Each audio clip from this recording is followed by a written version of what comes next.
What's up, guys? Thank you for tuning in to the 405 Corona Squat Challenge recap. This is what I did this training cycle. So we're gonna watch this video together and just see what happened.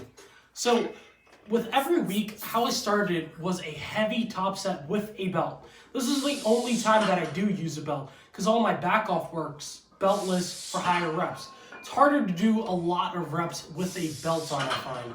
However, I do think that I plan on using a belt when it comes to do the max rep challenge. It just seems a little bit at a disadvantage if I don't use a belt, you know what I mean?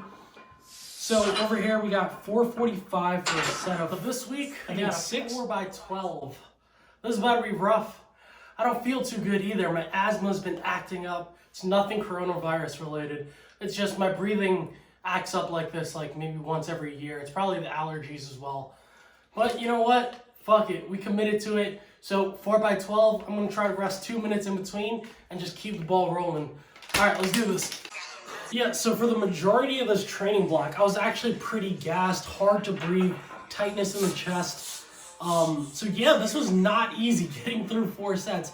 When you do these with low rest too, your back, your hips, your legs, everything locks up. I think it's even harder to do it with low rest than doing higher reps, but with more rest. So that's eventually what I transitioned into. Because after doing this week, I was like, this is not possible. I'm not going to be able to do sets of 15 with 2 or 3 minute rest. And I know 2 to 3 minutes sounds long. It's not long whatsoever when you're trying to recover in between these sets. So as you can see here, I actually started using this thumbs up grip. This is one of my favorite Olympic weightlifter squatters. And yeah, this is just a way I find that I'm able to keep the bar on a good shelf on my back and stay a little bit tighter. So as you can see here, I started applying that, doing 470 for a set of 4 here. I switched the rack around too to hopefully get a better angle of my depth. I still don't know if that's ATG or not, but this is pretty much as low as I can get, and it's going to be consistently this deep. And I know it's a trip hazard right behind me. Okay, big deal. I'm very in control of this squat. If it's light enough for me to do 15 or 20 or 25 reps, I'm well in control, so don't worry about me tripping. Now on this too, I'm actually doing full reps. So on my first set, I remember I was doing these bodybuilding reps, and I didn't know if that would count in the challenge or not. So just to be safe, doing full reps here. And I don't think it's that much of an advantage to do these full locked out reps. Like after the first set of doing it, I felt that it was just as smooth as doing normal, bodybuilding style high reps. And then here I am listening to Deathbed while doing these squats. Listening to depressing music while squatting to death. It just fits the tune, you know?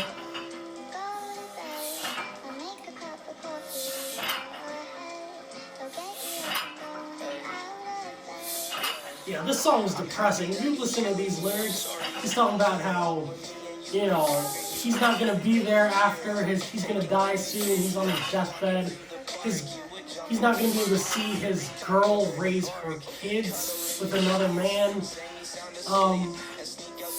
And then this is the final week. This is the week you're tuning in for. 495 for 4, which is a 2 rep PR with 495. Never touched anything this heavy.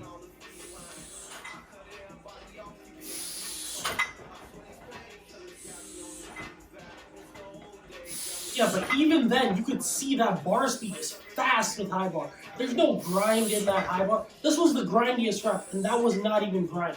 For me, high bar feels more natural than a low bar position. It just feels like I'm practicing a vertical jump rather than a skilled movement, if that makes any sense. I know that's not the case for the majority of you, but for me, high bar squatting like that, it just feels up and down. No wasted movement. So let's check out these back offs. Okay, so this was 13 reps. So I was supposed to do 2 sets of 20 on this day. However, on this first set with 365, I kind of bitched out of it, and I'm not gonna lie, it was not good. So I rested about a minute right after, and I recollected myself. Not gonna just give up on this and just throw the whole challenge away. This is pretty much the peak week. So I gotta execute these 20 rep sets. So I ended up resting 1 minute, as you'll be able to see, and then just finishing out the reps. You can see here, once this happens, this hesitation happens, it's over. Once you start doubting yourself because you can't breathe, everything hurts, your legs are burning, it's over. I didn't want to re-rack it either because I was like, all right, I can push myself. But I realized after doing 1 rep, you're not going to be able to push yourself after that 5 seconds of doubt.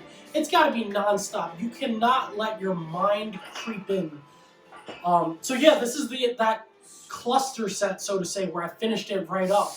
I rested probably a minute in between, and I was like, all right, let's get that 20 total reps, better than missing the entire set.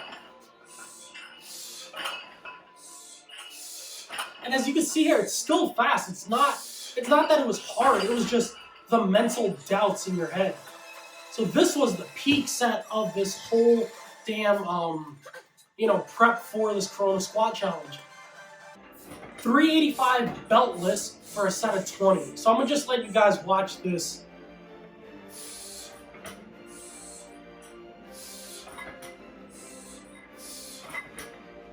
This is the tempo you're gonna have to keep.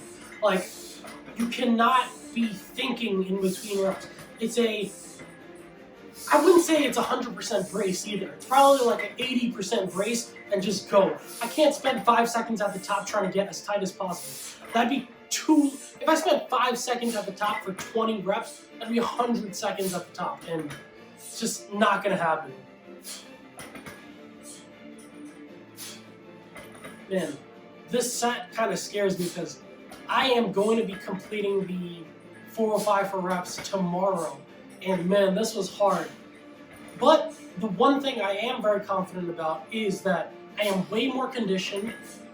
I'm able to throw on a belt next week, which probably helps with the bar speed of each rep and therefore making it feel lighter.